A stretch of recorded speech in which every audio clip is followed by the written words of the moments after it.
HYBE is being investigated, Suga responds to bulk buying, personal text messages leaked to the public, and Kpop entertainment agency on the verge of shutting down. The Korea Creative Content Agency, KCA, which operates under the auspices of the Ministry of Culture, Sports and Tourism, has recently launched an inquiry into claims of chart manipulation concerning the music of BTS. This investigation, spearheaded by KCA's Fair Coexistence Center for Music, a division specifically set up to tackle allegations of chart manipulation, was confirmed to be underway as of May 21st. Initially, these complaints were lodged with the Ministry of Culture, Sports and Tourism, which subsequently handed them over to KCA for further examination. The agency plans to delve into these allegations by seeking an official response from HYBE, the management company behind BTS. As part of the inquiry process, the Fair Coexistence Center for Music is empowered to gather necessary data from music service providers and review these findings with the help of an advisory panel before reporting back to the ministry. If required, the center might also collaborate with judicial or investigative bodies. The ongoing complaints concerning BTS are expected to follow these established procedural steps. An industry expert with experience in reporting chart manipulation cases has shared concerns about the integrity of the investigation. The expert pointed out that the phrase music chart manipulation encompasses both physical and digital music platforms and questioned the efficacy of the investigation due to the close relationship between KCA and music streaming services. In response to the accusations, HYBE has strongly denied any wrongdoing. Big Hit Music, a subsidiary of HYBE, has dismissed various allegations including chart manipulation, marketing tactics, and accusations linking BTS to a cult, asserting all such claims as baseless. They have also suggested that they might take legal action to defend BTS's reputation. Additionally, HYBE addressed specific accusations made by Hee Jin regarding the practice of album stockpiling. HYBE clarified that they do not partake in such practices, emphasizing their commitment to transparency in terms of album sales and denying any manipulation to boost first-week sales figures. The topic of bulk buying has sparked significant debate within the K-pop community. Recently, fans and observers have noticed substantial quantities of K-pop albums being discarded in public spaces, such as roadsides and bins. This phenomenon largely stems from the trend of fans purchasing multiple copies of albums, primarily to obtain collectible photocards. With K-pop companies increasingly issuing numerous photocards and different album versions, this issue has only escalated. Amidst this ongoing controversy, BTS member Suga has received considerable praise for his proactive stance. On May 20th, excitement buzzed through the internet as Suga announced the DVD release of his August D-Tour D-Day. This special edition is packed with an array of collectibles including posters, booklets, postcards, and notably, photo cards. Unlike typical releases that feature a random selection of photo cards, prompting fans to buy multiple albums to collect all designs, Suga's package uniquely includes 28 photo cards, covering each stop of his tour.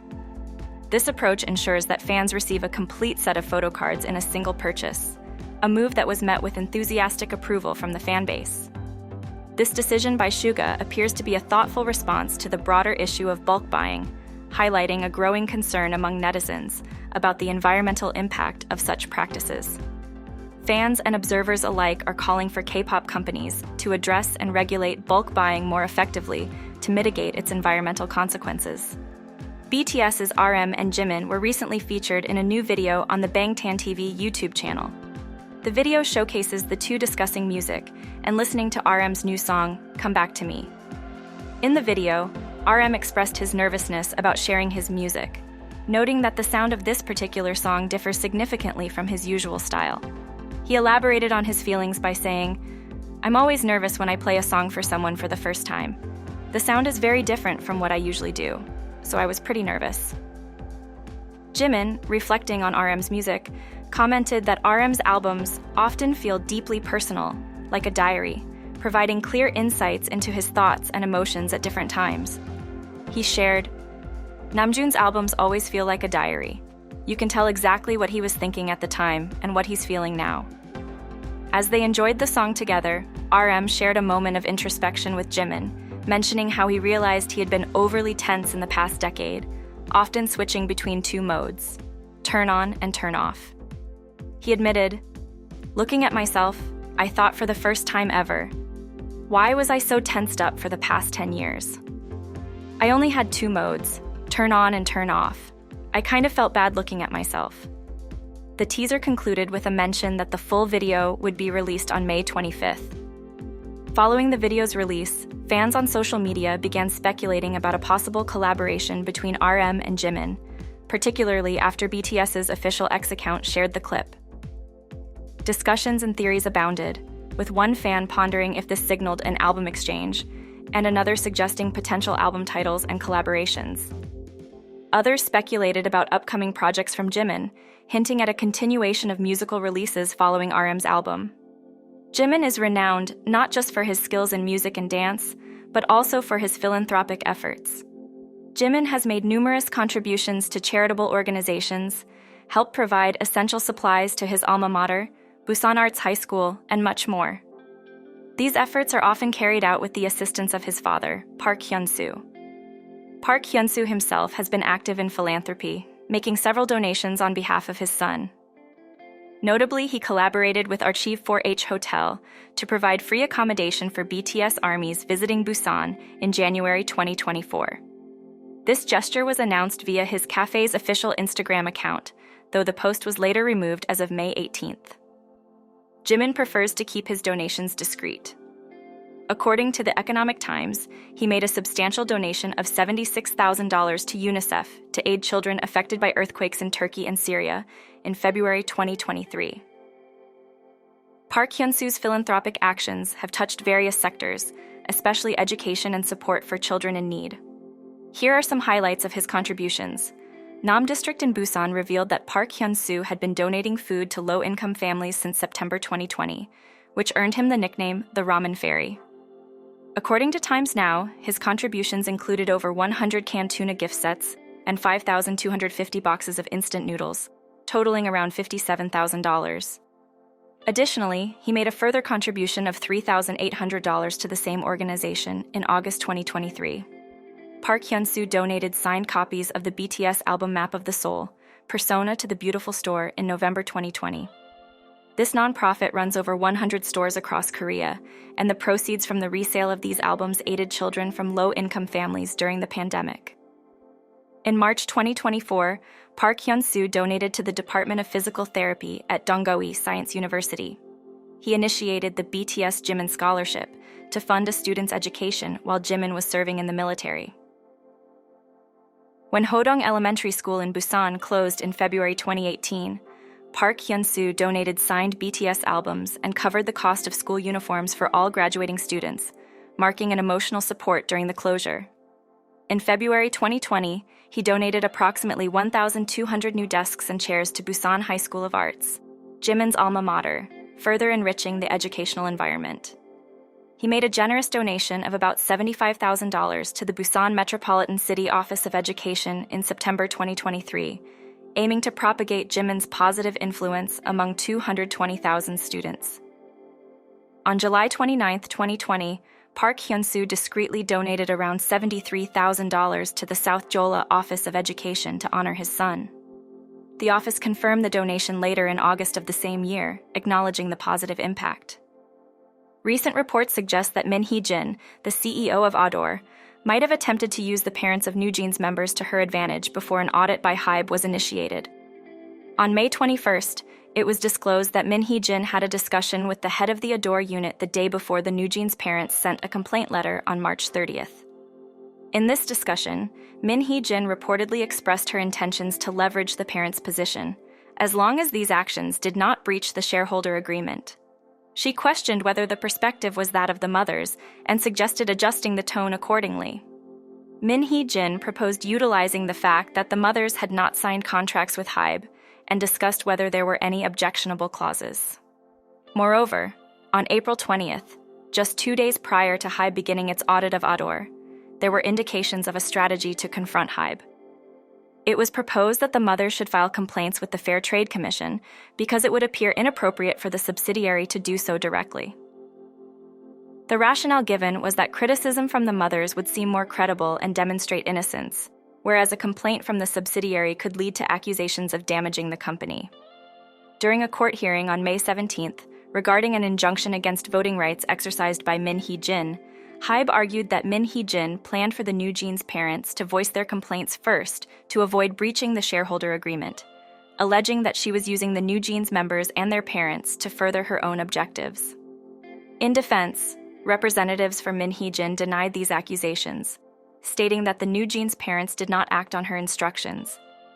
They claimed that the parents were motivated by their own grievances against HYBE's actions and had voluntarily written their letter of complaint to Adore. Since late April, there has been a highly publicized conflict between Min Hee Jin and HYBE concerning NewJeans and their management company, Adore. Recently, a YouTuber named Lee Jin-ho brought to light new evidence by revealing Kakao Talk messages between Min Hee Jin and the vice president of Adore, which discussed the financial consequences should NewJeans contracts be terminated.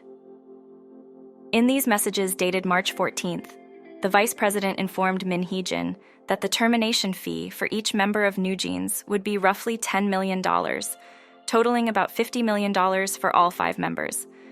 However, he corrected himself, clarifying that the actual range could be between $360 million to $500 million, emphasizing the significant loss Adore would face if the group disbanded, including losing rights to past albums and existing contracts with brands.